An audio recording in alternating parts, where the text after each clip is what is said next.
Hello and welcome to today's video. So this time we'll be taking a look at this brand new book that's just been published. It's by Henry Eliot and it's the Penguin Modern Classics book. Now it's 600 pages, it's cloth bound, like those beautiful Penguin cloth-bound classics, and it's filled with vintage Penguin goodness that I'm sure you're going to enjoy looking at. So sit back, relax, and let's take a look. Okay then, so as I say, it's got that sort of well, first of all, it's got the colours, the traditional colours of the Penguin Modern Classics. It's that very light blue. Not all of them, but that most famous period, I guess what they're recognised for, was the light blue, sort of grey sort of colour. And it's got that, you can hear it, it's cloth bound, like the recent Penguin cloth bound classics, which are beautiful. So look very, very nice on the shelf. And see, it's a huge, huge tome here. The published price is £30 in the UK. I was able to get mine about a third off that by pre-ordering online. You can get this direct from Penguin, of course, or I got mine from Amazon, and there'll be a link to get yours off Amazon in the description down below. So here we are then. Now, obviously, I'm not going to go through every single page. This is very much a first look, and this is on my to-be-read pile, so I only got it a couple of days ago, and I'm just going to zip through now and let you have a look and see what we can see, really. So this is interesting. So it's got different themes that are studied in it, like addiction, afterlives, banned books, jazz, jungles. And in my sort of, if you've looked at any of my videos on my channel, I do sort of concentrate on pre-1970 Penguin books. So these sort of earlier Penguin Modern Classics are ones that I've actually got in my collection. I will, of course, be doing a dedicated Penguin Classic video similar to my science fiction one, probably before the end of the year, if I can squeeze it in. So here we are then. So this is looking at sort of a history of the Penguin Modern Classics. And this was the original, looks like a bit of a history of Penguin themselves. So that was the very first Penguin there, Ariel, and the first special, the first Pelican, poets. And this looks like it's a potted history of all of our early Penguin. So Puffin books, Ham books, yeah. Obviously the normal Penguin classics, Peregrine's, Penguin Sci-Fi, the English Library. They did so many, and there we are, look, the Clothbound Classics, 2008. Beautiful collectible hardbacks bound in cloth with patterned covers designed by Coralie Bickford Smith. They're very, very nice. Yeah, lovely to see these. So it's just sort of looking over all the previous Penguin series, and there's so many of them. The Modern Age. There's different movements there. So it's just like a guide to sort of how to use the book, really, because there's so much in here, and then it's broken down into the first chapter. I do love the fact that there are literally so many books being pictured here, and by the look of it, great condition as well. Wonder if some of these came out of the Penguin archive. They were borrowed for photographing this book. Yeah, so much to see in here. That was Penguin number 3000, wasn't it, Ulysses? Sort of published to coincide with Anne Lane retiring. There's been multiple editions over the years. Some of them get re-released, don't they? They have different jackets and new introductions.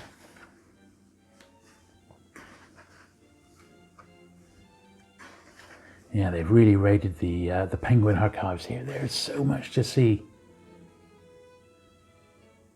Yes, very, very good. And it gives you a little bit about the author and also the title as well, which is really handy.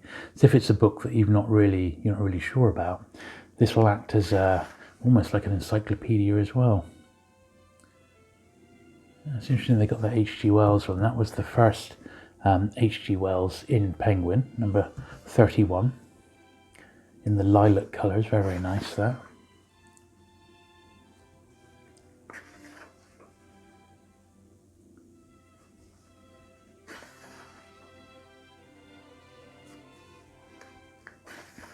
Of course, some authors, their virtual entire output is now a Penguin Modern Classic, isn't it?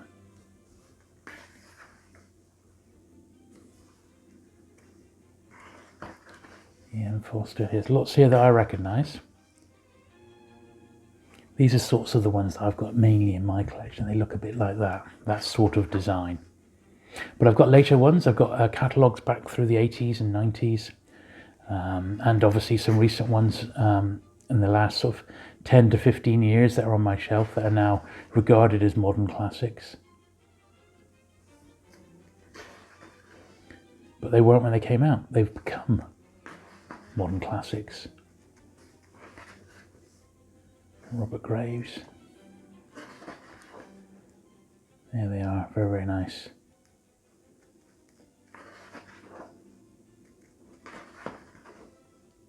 It's just such a good list, isn't it? It really is. There's just so many good authors included on it. As you can see, this book is just terrific. I mean, it must have everything in here. I mean, it doesn't show every single cover by the look of it, but every single book that's been given the modern classics treatment seems to be in here. What a tome. Absolutely fantastic. There's another great one there.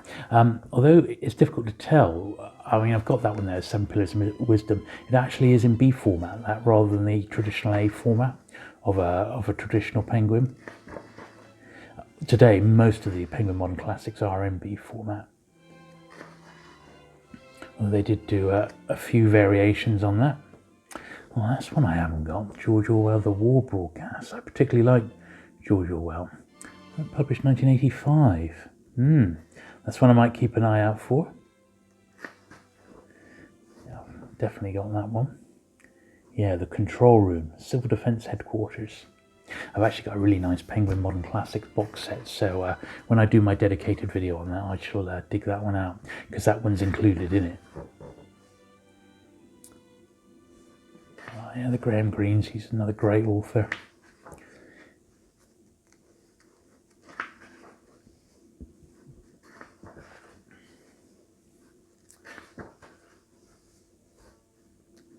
Dylan Thomas. Christopher Isherwood, yeah.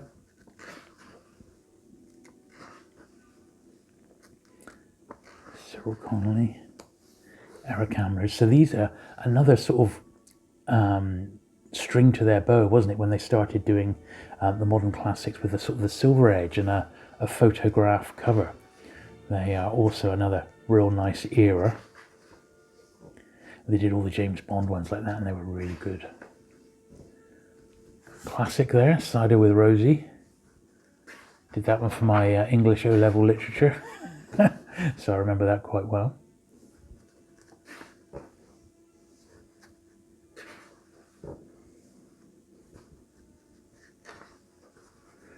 That's one I've got as well. I love John Wyndham. Pretty much got all the editions of Dare the Triffids that have been published by Penguin. Here's one of the modern Bond ones there. Yeah, Ian Fleming. I really like these. They're From Russia with Love cover. Yeah, it's good that it's got a nice couple of pages there. Excellent. Lord of the Flies. Kingsley Amis, another great author. And so good that these are now all under the Penguin Modern Classics list. Oh, John Christopher, yeah, just the one. He did the Tripods trilogy as well, didn't he, John Christopher? But they're more sort of at young adults, so I'm not surprised they're not a Penguin Modern Classic, maybe a Puffin Modern Classic. John Mortimer. The John le Carrés, a bit of Brian Aldiss, yeah. The Science Fiction Omnibus, of course, is one that's been in print ever since it was published. Hugely popular. John le Carré. The Len Daytons. Oh, that's nice. I haven't seen this one. This is a 2021 of the Ipcris file, using like Harry Palmer's like horn-rimmed glasses and stuff. Excellent. It's another author I must do a little video on, of the vintage Penguins. Nairn. Well, I never knew those came out as a Penguin Modern Classic. I suppose it is a classic. Would you believe it?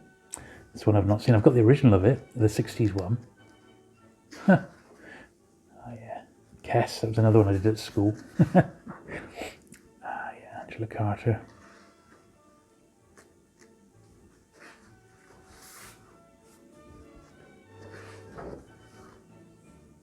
So this is now looking at Western Europe. This is like a subsection.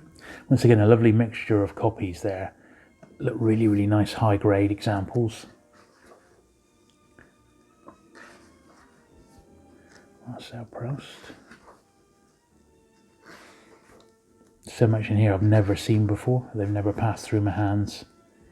Even when I was when I was bookselling, some of these were before my time or after my time as a bookseller.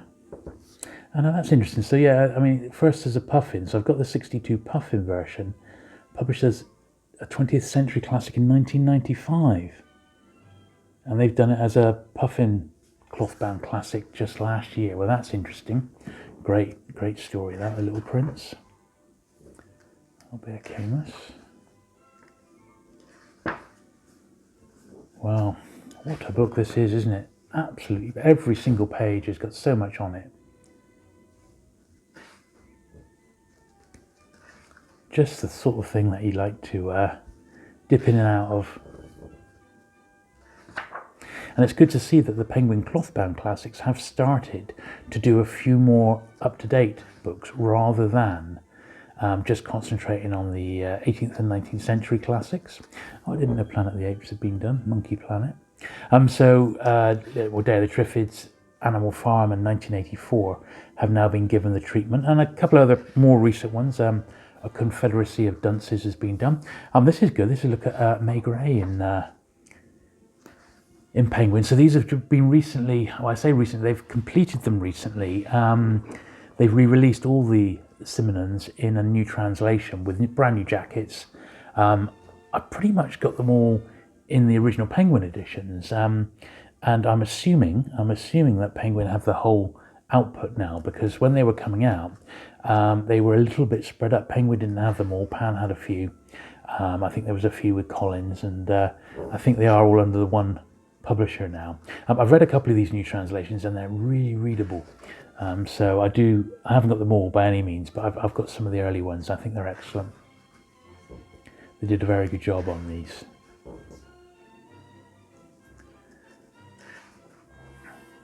This is Italian authors now.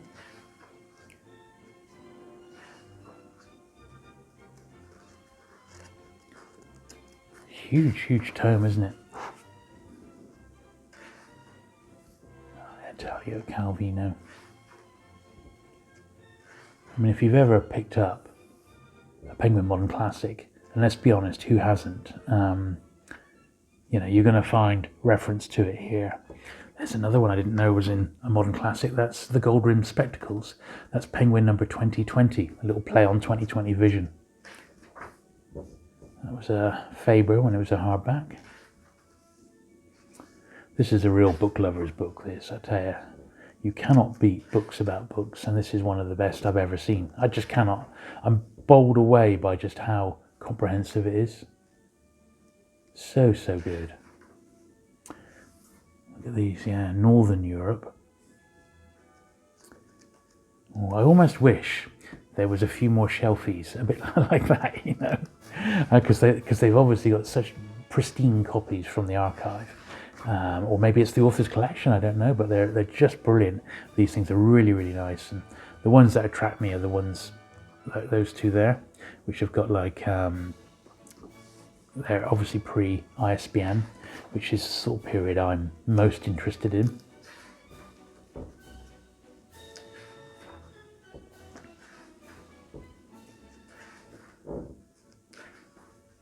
Oh yes, Anne Frank. So it's funny, so this was a book that when it became popular when it's published by Pan, not by Penguin, but Penguin obviously got the rights, I think in probably about the early 1980s, something like that, and the book has become a modern classic. The Swiss authors now.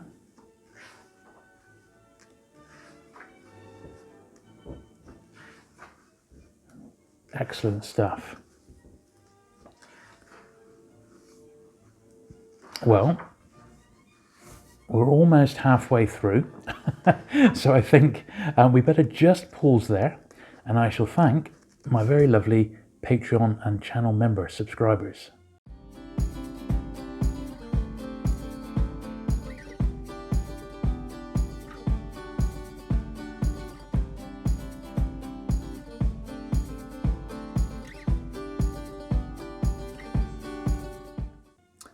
Okay then, Czechoslovakia, Franz Kafka.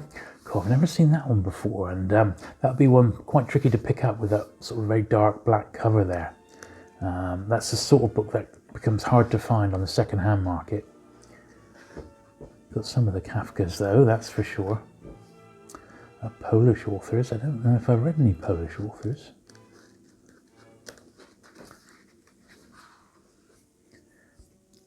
And the actual pages of these, they've sort of got a matte finish. They're not glossy, but that's probably to keep the cost down because it is full colour. And a truly nice clear printing on this. Very, very good. And as I said, I'm particularly like the cloth jacket. That's excellent. And that'll fit right next to the Clothbound Classics on my library, that's for certain. And that's a series which has got very, very good lately, the Clothbound Classics. So I should be looking to add a few more of those to my collection. Nabokov's. Russian authors here.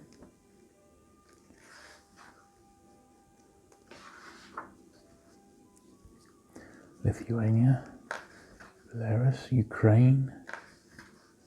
It's an interesting approach, I suppose, isn't it? Break it down by authors from that particular country. I wouldn't have thought to have done it that way round. Western Asia, Armenia. Not many from some countries. I would imagine there's a few from India, though. Yeah.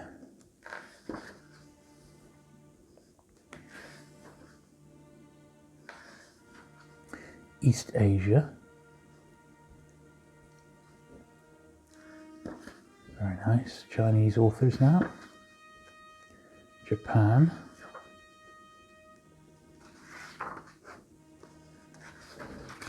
Right, Africa.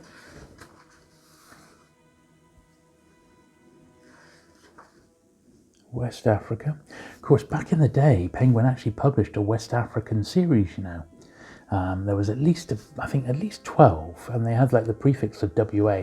I have actually got a couple in my collection, a couple odd ones. Yeah, the West African Library, so maybe those were some of the books that we see there. Kenya, South Africa.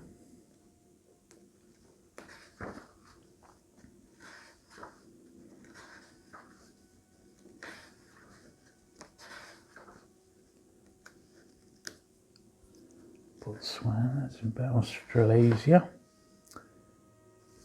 And a few familiar names here. Patrick White, yeah, he did some stuff. I've got a few Patrick Whites definitely in my collection. I mean, you just got to soak it in, haven't you? You know, that's a famous one, isn't it? Just, it's so sumptuous. Absolutely phenomenal. Just the thing for a Penguin enthusiast. I mean, the timing's perfect. I mean, I bought this one as a present to myself, but if you know someone who's into their Penguin classics, Penguin Clothbound classics, or just the general Penguin classics, not modern classics, they'll love this book. And if they're a Penguin collector, once again, it will go down very, very well. Well, that's interesting. Now they got Zane Grey. He was a Western writer. Wow, incredible. But who's to say that's not a modern classic, you know? Lovecraft there, yeah. No surprise there. Dorothy Parker. There's so many good American authors, aren't there? Yeah, the F. Scott Fitzgeralds. got a few of those. But the first editions in Penguin came out before the modern classics existed. So at the Great Gatsby's in like the orange triband cover as an original, that's like, there's that one there's Gatsby, but that's like a reprinted copy. Yeah, in fact, like 1950 for the Penguin book, 1961 is the first time it was a modern classic. And it's good that it distinguishes that. Hemingway's, of course, are really, really nice. And a lot of those came out as modern classics the first time they were ever put into Penguin paperback. And quite tricky to find a couple of those nowadays. I had a bit of a job getting my last few. And it's Nin. Yeah, Faulkner.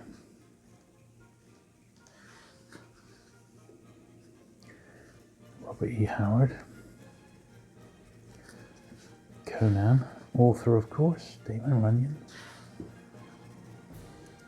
Steinbeck, absolutely love Steinbeck, and Penguin do him proud. They really do. But for many, many years again, he was a Pan author.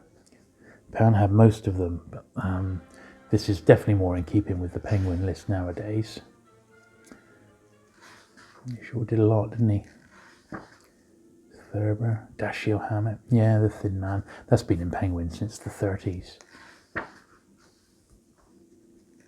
Ayn Rand, of course. Atlas Shrugged was the biggie from her. Henry Miller.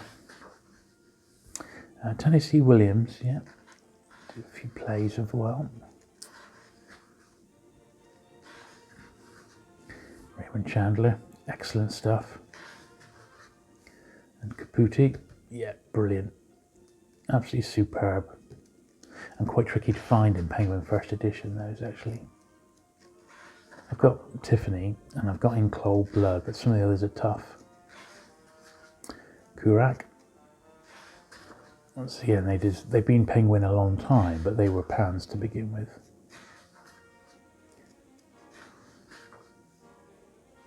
Saul Below. William Burroughs.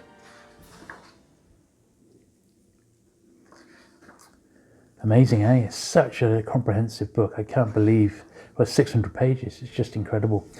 John Hershey, yes, he did Hiroshima, and that got released as the Penguin Modern Classic in '72, which I do own. Really fantastic. Hershey's account of he went into Hiroshima after the bomb had gone off, and interviewed several survivors to get like first-hand reports.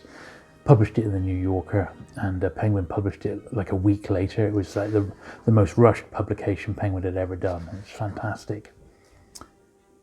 And Norman Mailer, another great author. J.D. Salinger. You just realise when you look at this what a list Penguin have got. It's just the cream of 20th century literature. Another one of my favourites, Chester Himes. I've got most of these as American paperback firsts. In the UK they were published predominantly by Panther originally, but the US ones are all over the place publisher wise, but they're fantastic, and he's a great author. It's good to see him get the modern classics treatment. Yeah, Walter Tevis, there's his three famous ones there. I bet that's had a bit of a revival, The Queen's Gambit, but I always knew him for The Hustler and The Man Who Fell to Earth. John Updike.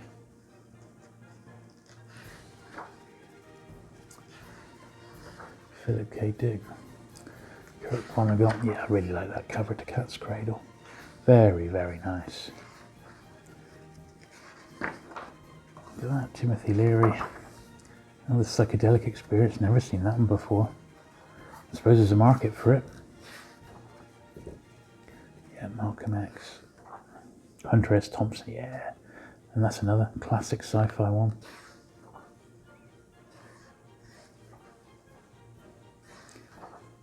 Yeah. All these great American authors, I just love them. They're fantastic. Andy Warhol.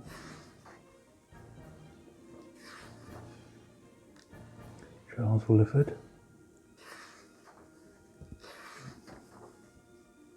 The Caribbean. Jean Rhys.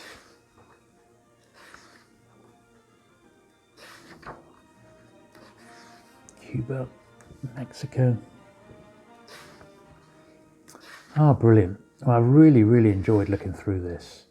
As I said, I'm going to give it, well, the next chance I get, really. I'm going to dig all my modern classics out, and I've got a fair old lot of them, and we'll sort of do an overview of the series. I think it'll be great fun to tie it in with the publication of this book, since they are now being celebrated. This is like a little timeline at the end of the books as they've been published. And then the index. Well, I mean, that truly is, I mean, it's really something, isn't it? If that's not worth your £30 full price, I don't know what is, because that is just stunning. There's so much in there to enjoy. I think you're going to absolutely love it. So there you go. I do hope you've enjoyed looking through the Penguin Modern Classics book. It just is an absolute delight, and I'm going to really savour that one over the next month or so leading up to Christmas. If you have enjoyed today's video, do please give it a thumbs up. Do please consider subscribing if you've not already for regular vintage paperback content, and I'll look forward to seeing you again very soon. Bye.